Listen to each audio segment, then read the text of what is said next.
Hello. Hello and welcome to the U.S. ICOMOS Symposium. We are pleased to bring you this two-day conference focusing in on critical issues for world heritage and social justice. I'm William Bell, former mayor of the city of Birmingham, Alabama, here in the United States of America. I'm proud to be a member of the Board of Trustees for U.S. ICOMOS, and more importantly, I'm proud to host this session that we have three outstanding individuals who will give you a presentation on World Heritage Sites,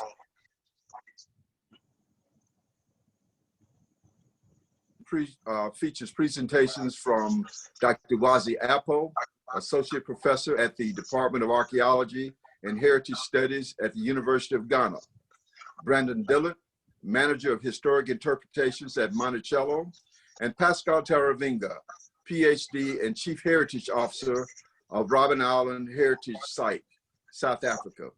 An opportunity for question and answers from online audience will follow the presentation.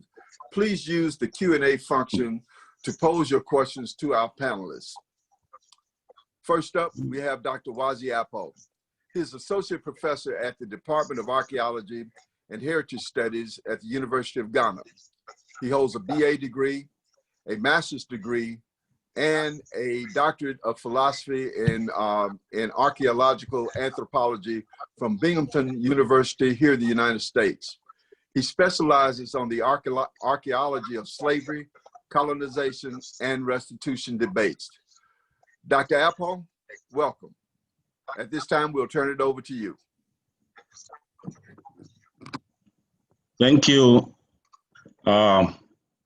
I don't know whether I was lost a little bit due to network problems in Ghana, but I'm happy to be here to give a talk with title, "The Slave Trade Passed Through Our Palaces." This is actually a quote that I'll be reflecting on. My presentation will highlight some of my ongoing projects in these marginalized landscapes and culturescapes of enslavement as a way of throwing light on the need to vary our foci and funding support beyond the forts and castles to factor in research and conservation of taken for granted enslaved sites, relics, and memories of enslavement. If you jump on to the second slide. Yeah. The popular knowledge is that the slave trade or trade in humans occurred mostly at the coast and the coastal areas of Ghana, including the central and western regions, where we have extant 30 to 33 forts and castles that have been designated as UNESCO World Heritage Sites. These monument sites, tend to offer places where people go to have a connection with their ancestors and also to have fun in terms of tourism. But in most cases, kindly jump onto the second slide. There are sites where celebrities and tourists visit. As you can see in your photo, ex-President Obama and Melania Trump all visited the sites to have connections with the site.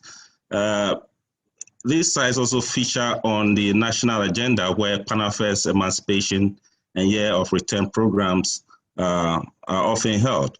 But in all this, we tend to forget to realize that there are many apparent but unknown appendages to these World Heritage Sites. This includes the routes of enslavement, ancient markets, and obscure conduits that connected these sites of enslavement. In most of the discourses, you don't hear about them. We only hear about these main sites on the western coast of Ghana. Kindly go to the next slide. On this slide, I'm going to go into what abounds on the southern or southeastern coast of the Volta region of Ghana, as you can see in the map. And on the extreme right, northern corner, you see the yellow indications of 3 towns. These towns are near the border with Togo, and they abound in relics of enslavement. In one of my recent explorations on the site to look for such sites, a chief in the community intimated to me, and I quote, "The slave trade passed through our palaces as well as our markets before they were sent to the Keita fort." The Keita fort is a fort that is part of the network of monuments or UNESCO designated monuments. Can you go on to the next slide? And this Keita fort was where most of the slaves were brought in from the palaces and from the various networks along the coast of the Volta region. But most times these are lost in the narrative. They are lost in the discourse on slavery, where most attention is focused on the Cape Coast and Elmina sites. Even with this Danish fort, present style in Keita, built in 1734, part of it has been washed away by the ocean current. So the impact of climate change and the eating up on the coastlines of Ghana comes into fore in this respect. But I'll quickly jump on to the next slide, where you really see what is happening on the ground in terms of the relics of enslavement. Within this slide, you see a huge anchor. This is a shrine in Denu, one of the sites that I showed in the three towns. It's more like a deified anchor, which once belonged to a wrecked ship of the transatlantic trade. It may have been a human or slave carrying ship that got wrecked. And so the natives or local people brought to the shore and they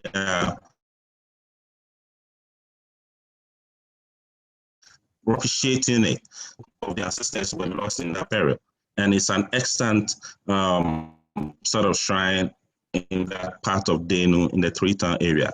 Next, please. There is also, can you move on to the next slide? There's also a site called the Hejranau Ajido site. This is a site where humans were, no, can you go back a little bit? Where humans were sold. So it's more like a market site where we excavated, yes, we excavated and found the foundation walls of a barracoon. When slavery was abolished in that area through the treaty that was signed in 1852, they were told to demolish all buildings holding humans. And for us to excavate to find these relics tells much about what was prevailing back then before 1852. Can you move on to the next slide?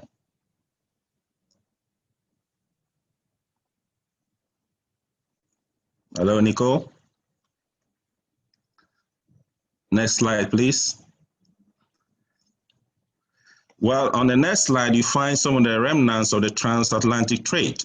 These items, like the imported ceramics, smoking pipes, beads, were part of the items of trade used in, exchange for human beings. And of course, the then currency was the cowrie shells brought in from the Maldives Islands, and they played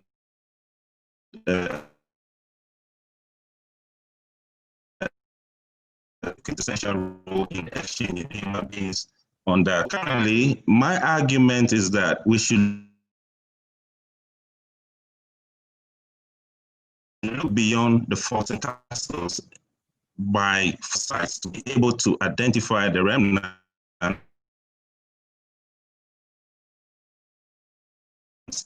and put them in a narrative. Next slide, please.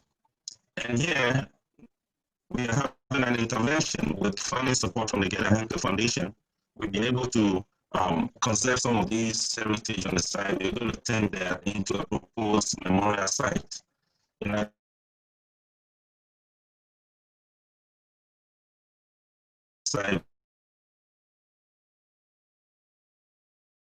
addition to that, there's a site which has remnants of the Danish colonial heritage, and there is an associated vault or underground dungeon to that site. This site is also being proposed as a museum or community slave museum to exhibit some of the relics on the site to be able to encourage education and for people to also know what really transpired on the site. Hello, Nicole, can you move on with the slides?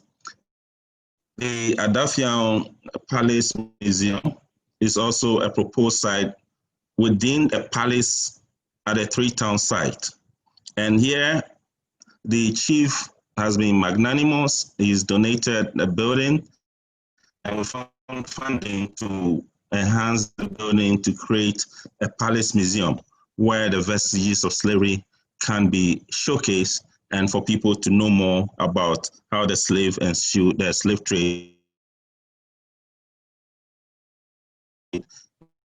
ensued in these areas, and how they connected. If that is only the forts and castles that are on the coast that played, is that most enslaved monumental sites, such as the forts and castles of Ghana,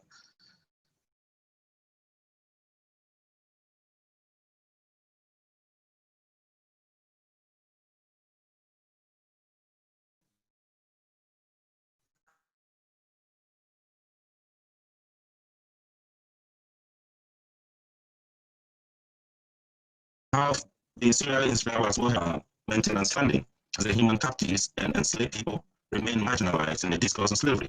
I'll say that there's a need for us to focus on these new sites. We need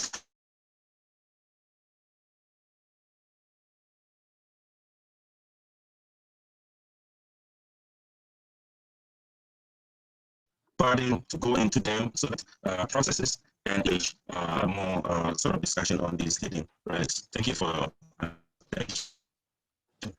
Thank you, Wazi, for that presentation. And it was well done, and we appreciate your thoughts and ideas on that.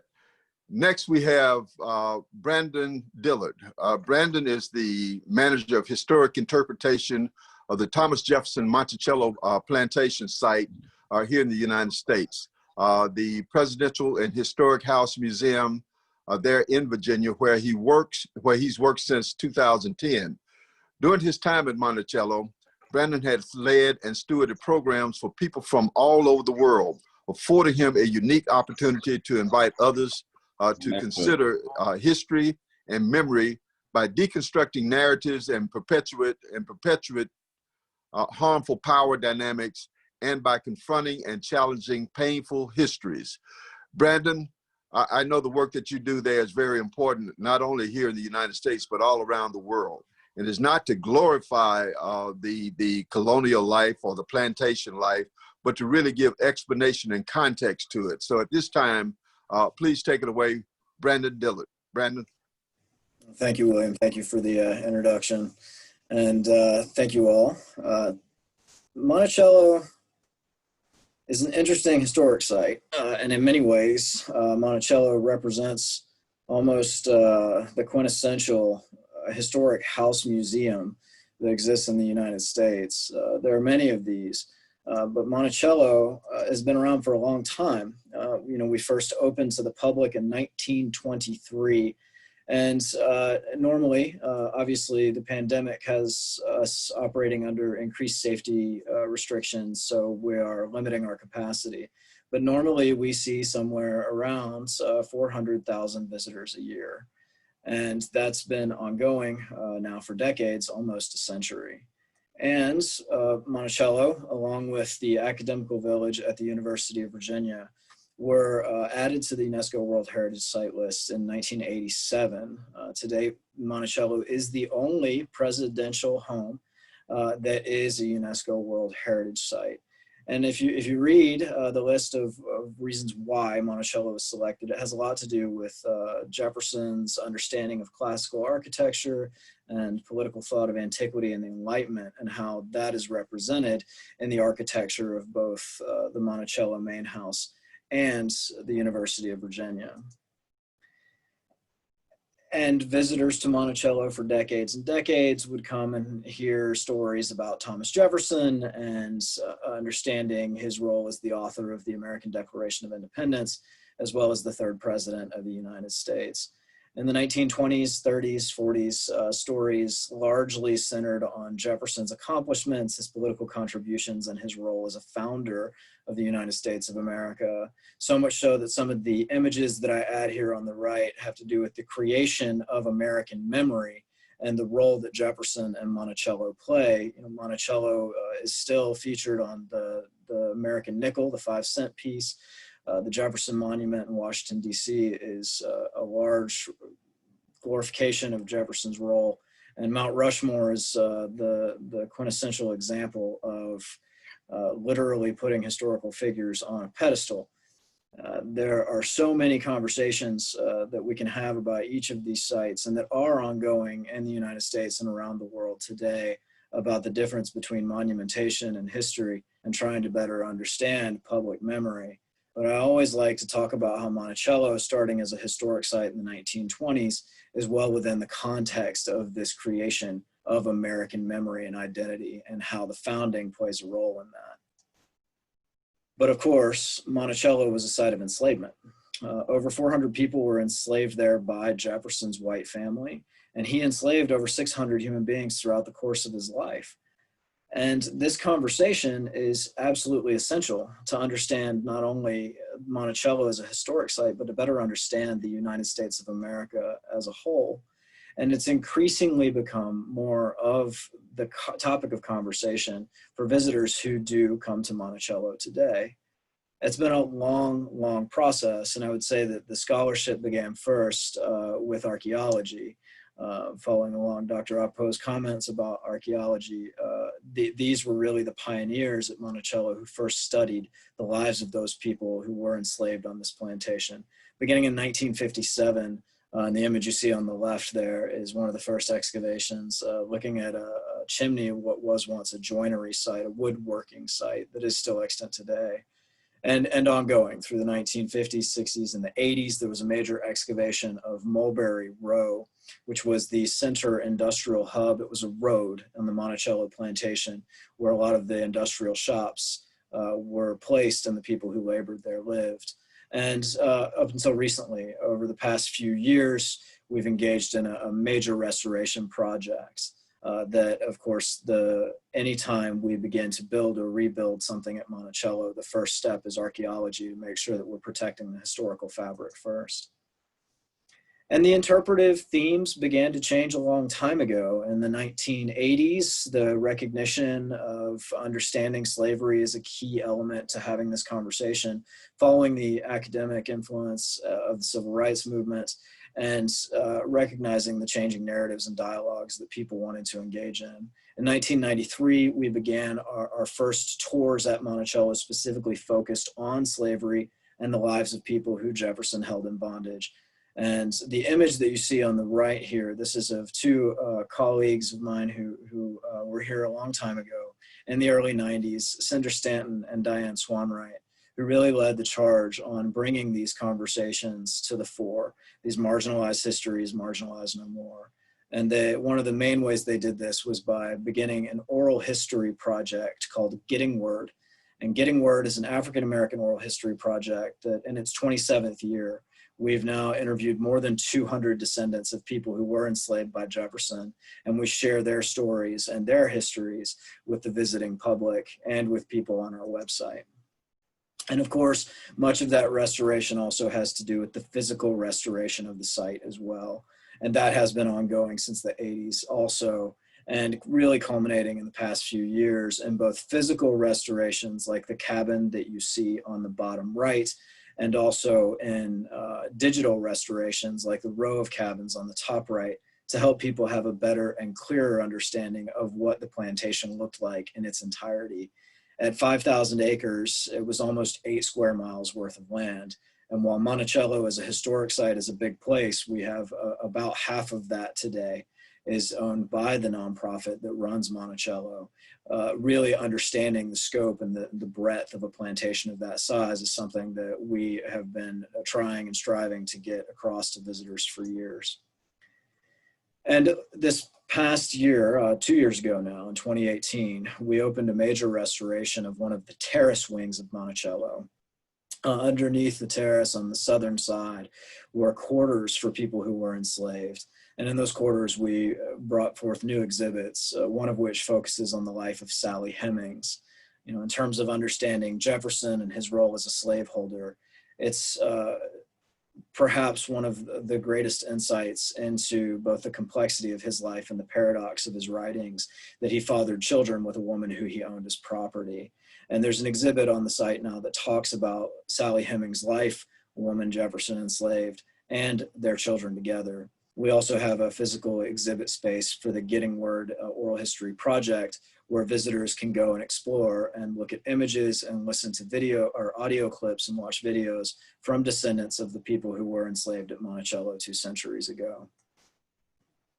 And this descendant engagement, it's ongoing, and it's a key part to telling the story of Monticello as the stories themselves become broader and more inclusive of multiple representations of the past.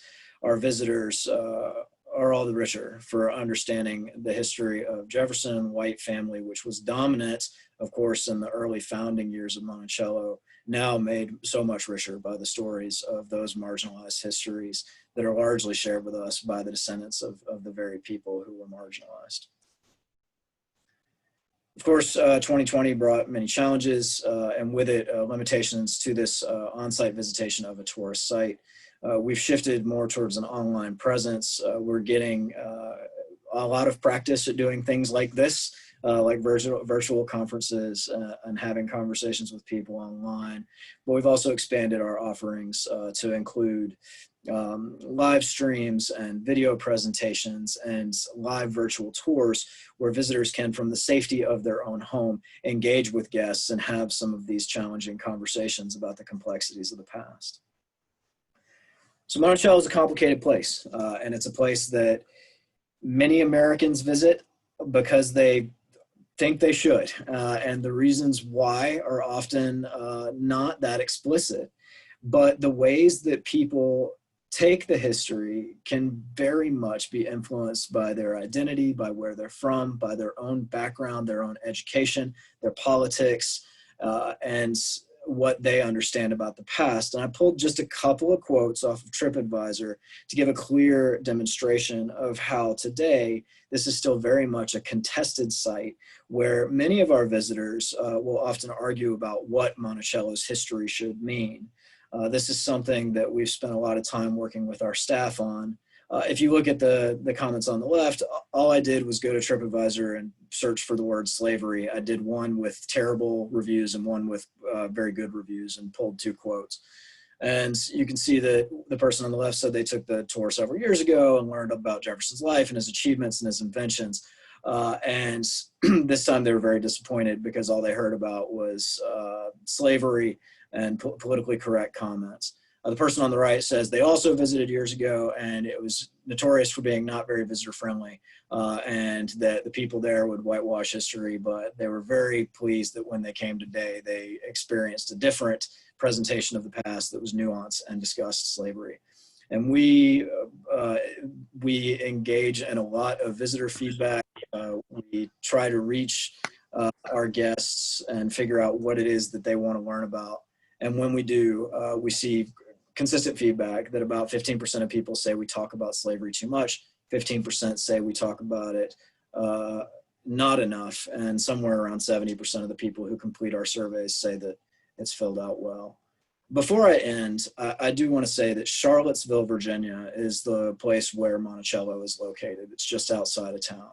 Obviously, Charlottesville has been at the fore of the conversation about race in the United States. And we can see that when you look up Charlottesville today, one of the first things that you'll see are images of the 2017 alt-right terrorist acts that took place in this town that had a profound effect and impact not only on the country, but on the world. And I think showed that we have been having conversations about slavery and racism, but those conversations, they need to keep going. And so as part of that, Monticello and the town of Charlottesville has responded by trying to bring history forward more, engage in more of those conversations. And as this conversation continues, as more people in the United States ask themselves how slavery, which was race-based in this country, has an impact on our lives today, we're making it part of our goal to have those conversations with our visitors, to explain things like mass incarceration, wealth disparity, unequal access, and how there is a clear line that goes from the history of slavery, from the foundational contradictions of Jefferson's vision that the country should be based on political equality, and yet at the same time, based on the displacement and genocide of American Indians and enslavement of Africans and African Americans. We're hoping that we can continue to be a place to foster these kinds of conversations now and in the years to come. And thank you. Brandon, thank you so much for that presentation. You know, Thomas Jefferson was a very complicated individual, and we could spend hours upon hours talking about his contribution to the founding of this country, his construction or his role in the Declaration of Independence and things of that nature. But we don't have time for that now. But the whole approach to Thomas Jefferson and Monticello is a balance of why it was built, the thoughts behind it, and who built it, and the lifestyle that he lived. So we thank you for that presentation. At this time, we have Pascall Taruvinga. Pascall holds a Ph.D. in archaeology on World Heritage and a World Heritage stakeholder and sustainable development. A self-driven individual aspiring to attain excellence and keeping abreast of contemporary developments in the evolving field of heritage management, including adaptive management and approaches in Africa. Any of you who have read the history of South Africa know about the incarceration of Nelson Mandela for some 26 years in a place called Robben Island. Well, Pascall has the privilege and honor of really telling the story and preserving that history of Robben Island. So at this time, ladies and gentlemen, I present to you Pascall Taruvinga. Pascall?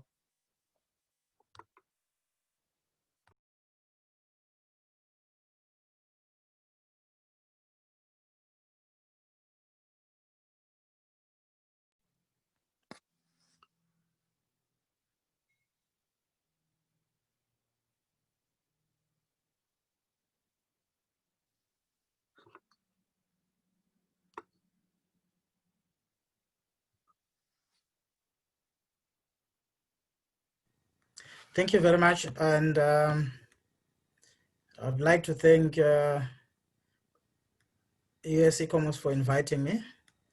And I will go straight into my presentation. And the title of my presentation is Social Memory and Generational Transition, the case of Robben Island. As alluded by the moderator, you cannot talk about Robben Island and not talk about Nelson Mandela. In the next 10 minutes, I'll try to introduce Robben Island, World Heritage Site, as a shared and contested liberation heritage site. And this is typical of many such sites in sub-Saharan Africa. And of course, I will look at the issue of social memory and bring out contestations as a function of the past and present uses. And then I'll try and respond to the generational transition, how we're engaging the emerging audiences. And for you that are interested in statistics, the fastest growing age category of people in Africa is the young people. So we have a lot of increasing population of young people in South Africa and in Africa in general. In my presentation, I'll try to talk about how we are maintaining the past, which is the social memory of Robben Island linked to the political imprisonment of former political prisoners who were fighting against apartheid, and how we make this past relevant in the present, and how we can make both the past and the present relevant to each other, and how both can be relevant in the future, especially in engaging the emerging audiences. And of course, I will talk a little bit about the challenges in managing such generational transitions. Of course, here what I'm talking about is that social memory and its sustainability beyond the creators is a challenge in many countries. We have to find a way of sustaining social memory through changing socio-economic perspectives. Robben Island World Heritage Site is located in Africa, in specific terms in Southern Africa, right at the bottom of Africa, and we are in Cape Town, which is the western province of South Africa. And the site itself is just 11 nautical miles from the mainland. And in terms of the size, the island is very small. It's just 507 hectares. And it just got a buffer zone of 1 nautical mile around the island. And we've recently been gazetted as a marine protected area since 2019. And Robben Island is a cultural landscape with multiple values and layers, as you can see from this slide. We have the imprisonment landscape, which is associated with Nelson Mandela. But Nelson Mandela is not the only political prisoner that was on the island. There were about 3,600 political prisoners from different political parties that were incarcerated at Robben Island. Apart from that, we have also the banishment landscape that is associated with traditional chiefs that were banished to the island for resisting colonial occupation, which was in 2 phases, first by the British and then secondly by the Dutch. And then we also have a leprous period landscape associated with lepers that were banished to the island, and some of them passed on in the island, and there's a very big cemetery on the island. And then of course we have also the World War II landscape associated with the Royal South Africa and the Second World War. And in addition, we have also a biodiversity on the island. We happen to have the second largest probably surviving penguin colony in sub-Saharan Africa. And of course we have maritime and underwater heritage. All these layers, they form part of the social memory of the island that we have to pass on to the new generation and to the public. And when you look at Robben Island in terms of its interpretation, the social memory, you can see that we are trying to address the inception narrative that was narrowly focusing on Nelson Mandela, yet there are 3,600 and plus for former political prisoners that were on the island. So we are moving towards what we call inclusive and holistic narrative. We're allowing multiple voices to be heard by the public and everybody who comes to the island. For example, we are now talking about the role of the wives that were left by the political prisoners that were incarcerated on the island. There are other people like Robert Sobukwe, who was on the island for no crime, but just detained for his potential to cause havoc on the mainland. And in the process, we are recording individual stories of former political prisoners across the country. And we are including ex-warders so that we have a complete story of the perpetrator and the victims and everybody else who was involved. And then we have also taken social memory in action. We have public programs that we take outside Robben Island. And one of them is a Robben Island cell that we take across the country. We have partnered with the Ministry of Home Affairs. While they are doing their citizenship rights campaigns on people having access to IDs, passports, birth certificates, we are reinforcing that these are the same issues that were troubling many South Africans during apartheid. So we combine with Home Affairs and reach to many people and young people across the country. And we also have a program that we call A Day in the Life of a Prisoner, where we take a limited people and treat them like they are prisoners all the way from the mainland, and they spend the night on the island, and we debrief in the morning and they leave. It's quite a good experience for many people. And of course, Robben Island is also known as a University of Life. We have embedded the social memory of Robben Island in our current on-site educational programs for both adults and young people.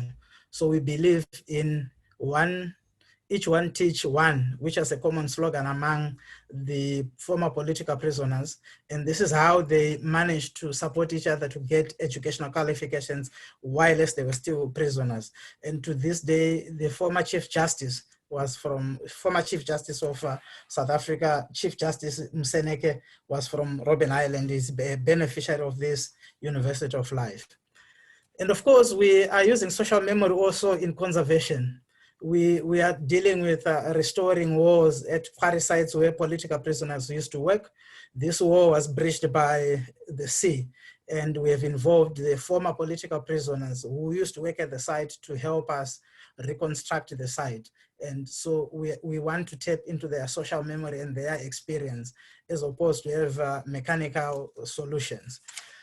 And coming to the young people, which is quite important for us, I would like to talk about one specific aspect where we are introducing what we call heritage influencers in South Africa, and where we partner with young musicians and host shows and reach to young people.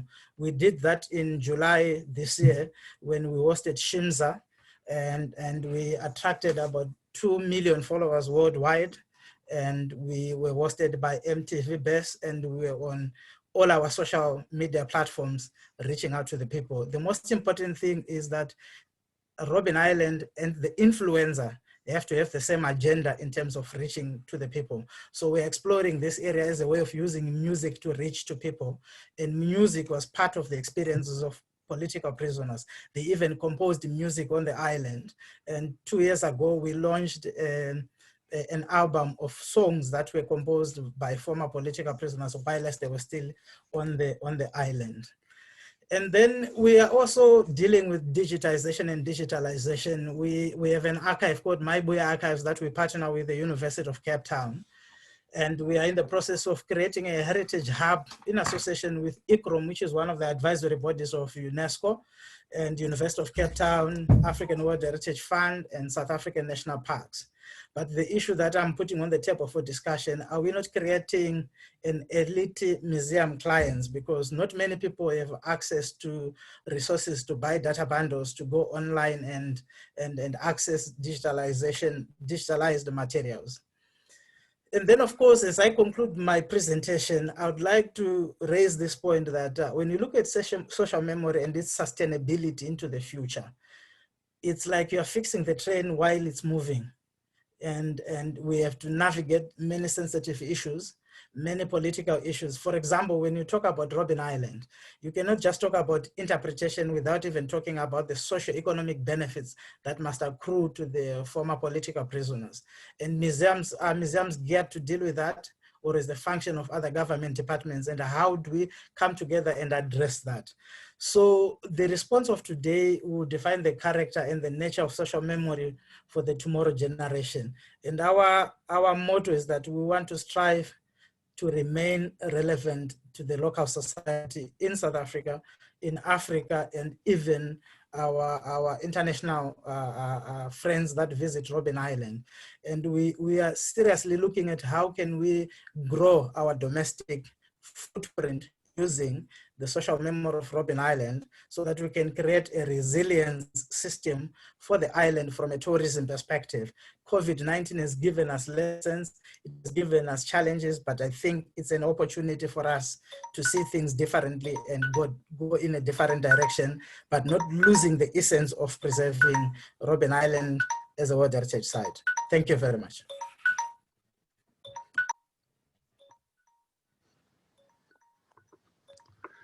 Thank you.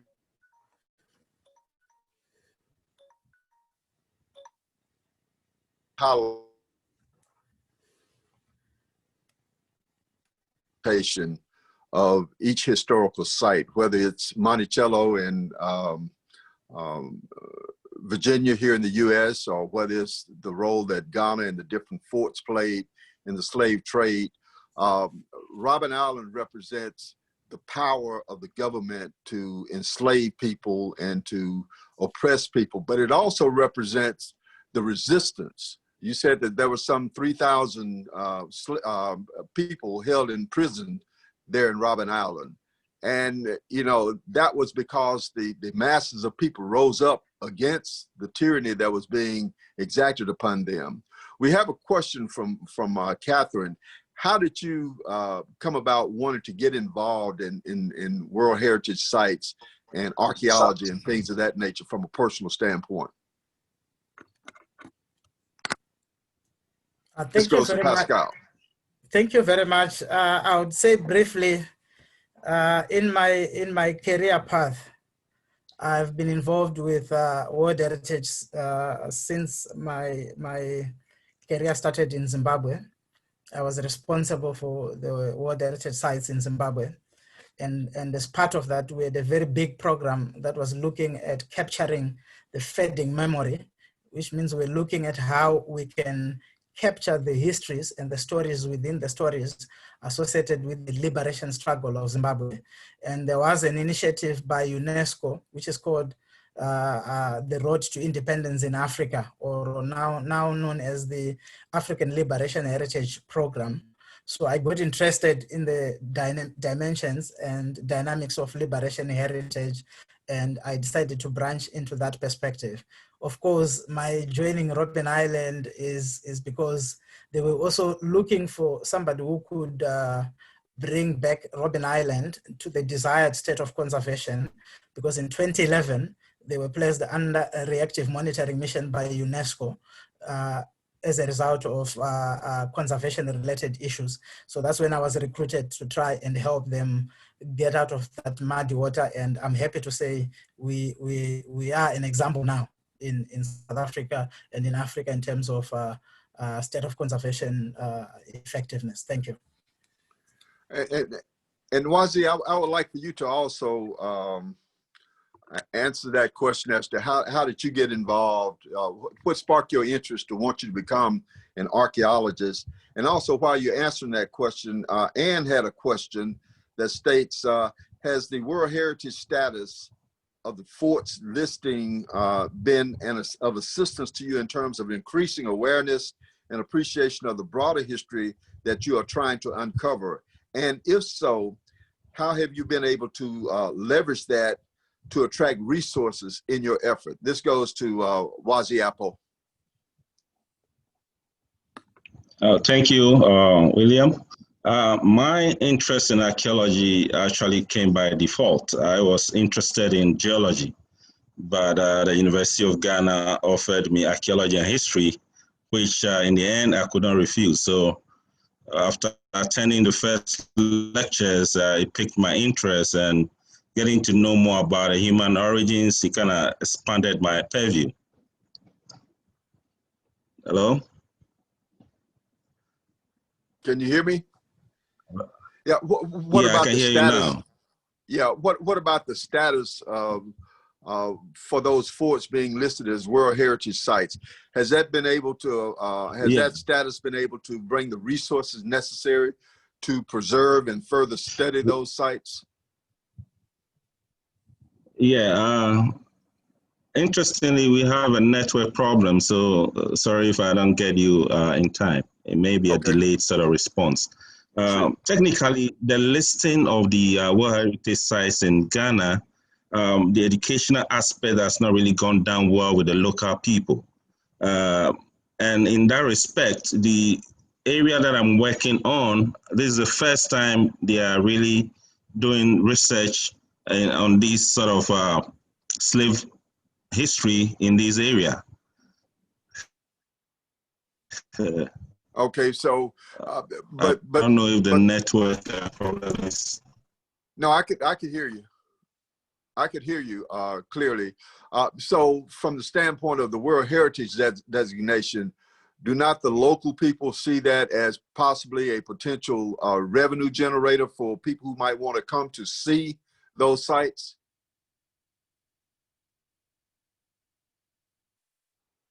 I think we're frozen here. Let me go to Brandon while we get the connection with. Go ahead. Can you hear? Did you hear my question?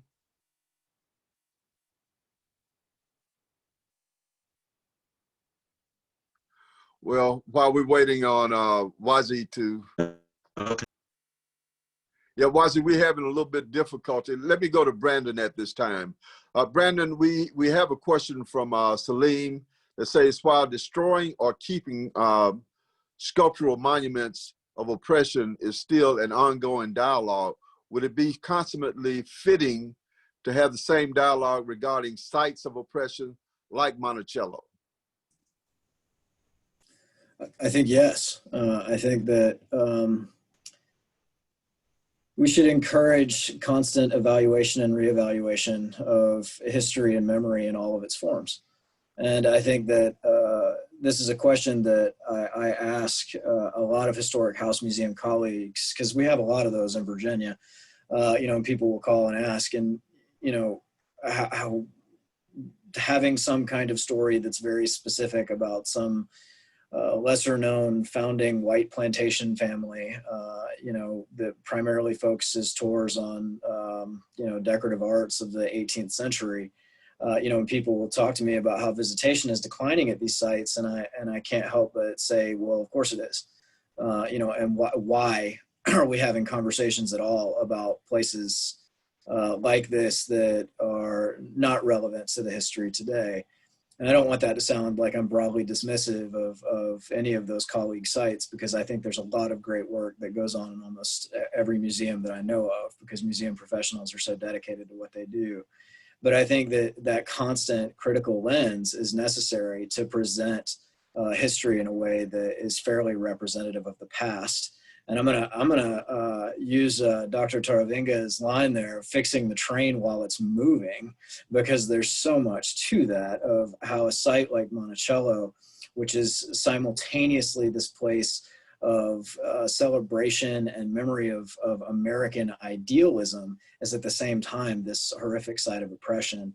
And is it possible to maintain holding both of those disparate ideas in tandem?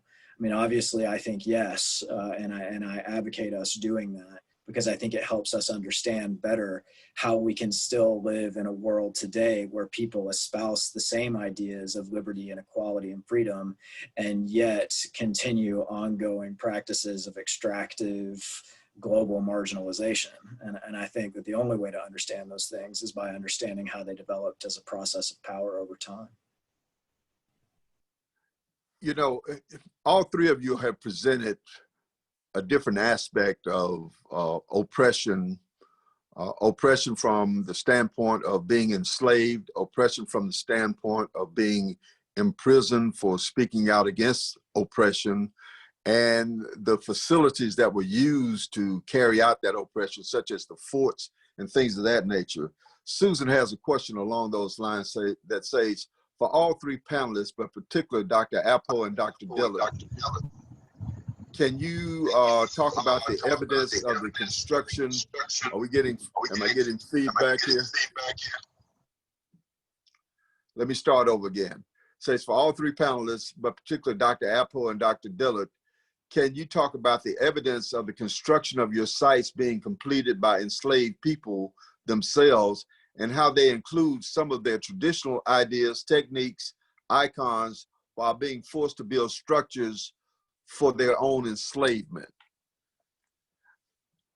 I guess the nature of that question is, do you, in the building of Monticello and the other forts that were primarily built by the slaves that were enslaved on those sites, did the slaves have any input into the structural design, and what role did the slaves have in really perpetuating their own enslavement?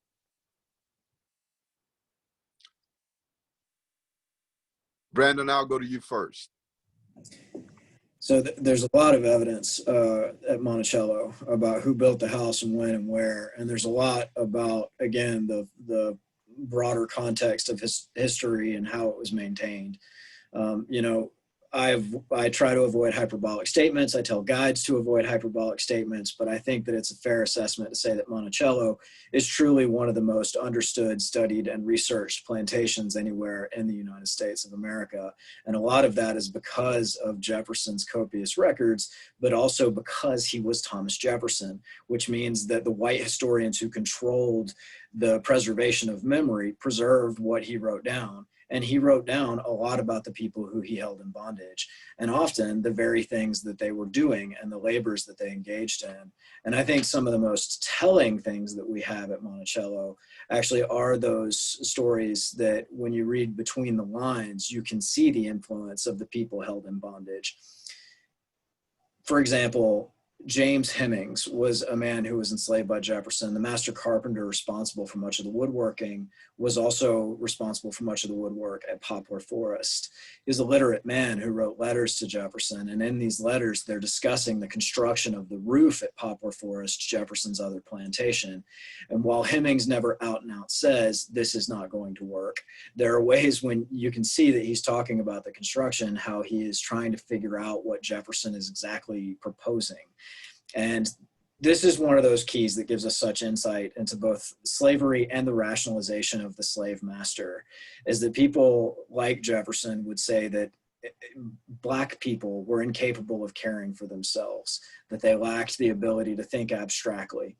And yet at the same time, Jefferson's living in a house that's built by Black people. He's eating food that was grown and cooked by Black people.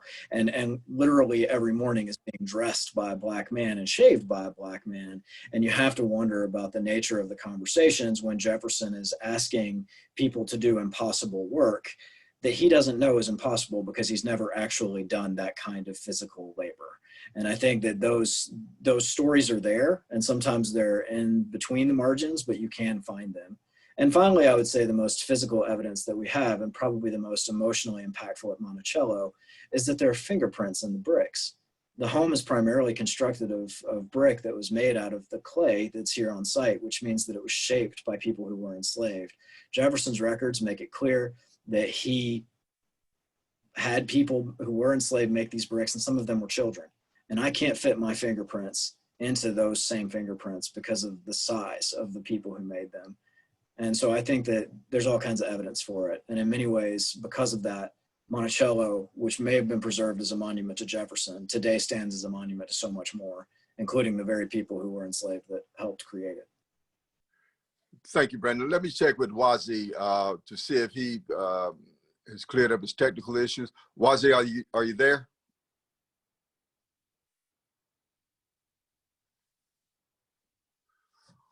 Well, then I'll go to Pascall. Pascall, along those same lines, Robben Island and other facilities were used to imprison people who were resisting the oppression of their government. As being designated a World Heritage Site, were you all able to get anecdotal stories from people who were imprisoned there about life there on Robben Island and whether or not they contributed to any of the buildings that were built, or how were they treated from a standpoint of their involvement in the day-to-day life there on Robben Island? Or were they just incarcerated in cells? Thank you very much. And I think for Robben Island, it's worth noting that most of the former political prisoners, they have a meaningful role even in the present management of the site. How do we do that? First of all, we have former political prisoners that are employed as prison guides. So when you visit the maximum security prison where most of them were incarcerated, you will be taken around by former political prisoners. And that's very important for us. You are hearing the story firsthand from themselves and directly from the victims. And secondly, we have some of them in the research department where we are implementing our strategic research agenda. And it's twofold. We are doing collective recording, their collective experience. For example, when they were working in the kitchens, working in the quarry sites, working in the gardens, and we call that reference group research. And secondly, we are also doing individual research where we are visiting these comrades in their villages, in the comfort of their home, and interview them on a wide range of their experience, starting before they were arrested and how they were tried and how they were transferred to Robben Island and what they experienced at Robben Island, and also in the post period, which is now, what is their perception about the interpretation and what Robben Island should be to everybody. And then we also have them as research ambassadors. When we go out into the community, we use them to be our ambassadors. They introduce us to their fellow comrades, and that breaks the code, and that breaks the barriers that we might face as researchers. And then, of course, from a governance perspective, we have established what we call an ex-political prisoners advisory committee, which is a subcommittee of the governing board of Robben Island. So they have a direct access to the governing body. They influence policy and strategic decisions regarding Robben Island. So we account to them also via that platform. And of course, you have to understand that they are not getting any younger and they might not be there forever. So we have established what we call an intergenerational learning unit, which is comprised of former political prisoners. And they're helping us to work out the whole issue around succession planning to say, when they are no longer there, how are we going to do the narrative? How are we going to interpret that? And this includes learning from places like the forts and castles in Ghana, where the interpretation has long been handed to a third, fourth generation. So we are working with them in all those dimensions. And of course, I talked about the bluestone quarry site. There's also the limestone quarry site, which has the footprint of political prisoners. They were working at those sites. They were responsible for shaping those quarry sites through quarrying processes. So we involve them in the restoration, but we don't want them to do the physical work. They give us the knowledge and the experience and how they used to do it. We then translate that into our conservation protocols as part of retaining the authenticity. Even when we do repainting in the maximum security prison, we do consult them. And last but not least, when we talk about social memory of Robben Island, we also have other groups that have got nothing to do with political imprisonment. Like, for example, there is indigenous communities that want to come and do rituals. And there is also Islamic community who want to come and visit the Kramat on the island, and Christians who want to use the churches on the island. So we have a policy that says free access to all of them. We organize that. We give them transportation, we host them, they come and do whatever they want to do, they leave the island. So we believe in creating access to all that are connected with the social memory of the island. Thank you. Well, now let me ask you this question, Pascall, and this also goes out to you, Brandon. You know, you have World Heritage designation, and you just mentioned the different groups that want to come to Robben Island and to do different things. And I'm sure at Monticello, you have a lot of visitors there.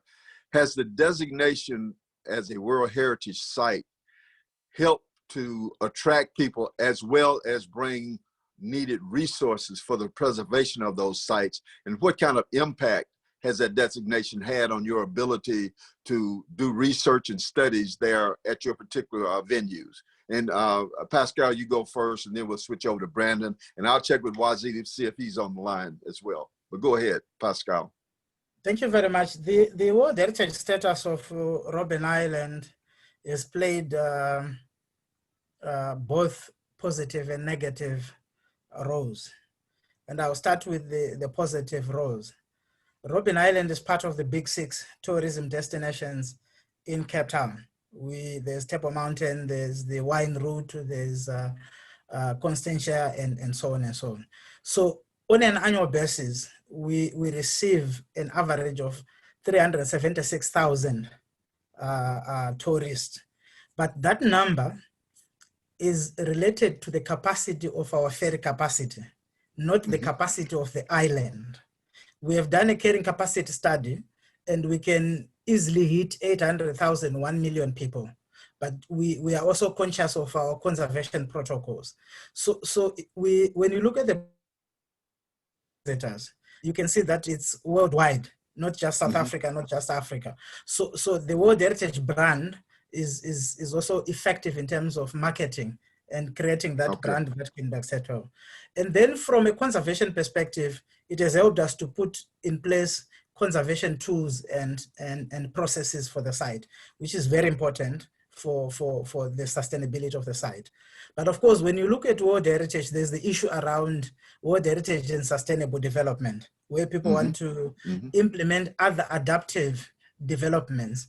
And then the protocols of compliance come in, which delay the process because you have to do the impact assessment, you have to get the stakeholders on board. So it frustrates stakeholders and business people.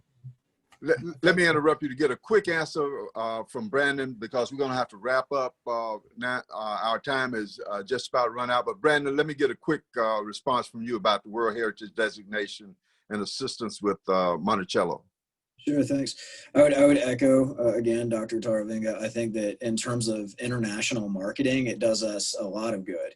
And I think that many people from around the world are familiar with Monticello because of its status as a UNESCO World Heritage Site. And, you know, Monticello, Charlottesville, Virginia is 2.5 hours by car from Washington, D.C., and a good hour away from Richmond, Virginia. So it takes a while to get there. So the fact that we have these large numbers of international visitors, I think that's largely assisted by that designation. And I would say the same thing with the prestige and the recognition of the status. Is something that goes a long way when we are seeking funding in any capacity. It's something that people think fondly of. And I would add just one thing that might be humorous to people. Americans sometimes have a hard time with this. And one of the things that I find really hilarious is that they get mad when they find out that Monticello is the only presidential site that's a UNESCO site, and they want to know why Washington's house isn't, or James Madison's house isn't, you know, whoever their president guy. Right. And those conversations can be kind of interesting. But internationally, right. Well, thank you. And Wazi, are you there? Well, let me just say, this has been a very interesting conversation, and we've run out of time here. We could go on hours upon hours on each one of your sites, but we appreciate the work that all three of you are doing to preserve the history in that particular area. The history, good or bad, needs to be shared, it needs to be discussed, and it needs to be interpreted in a balanced way. And I appreciate the work that you all are doing and look forward to talking with you again in the future. To all of our online visitors, thank you for being a part of this. We look forward to our next symposium and a great discussion. Thank you, panelists, and look forward to talking to you again. Thank you.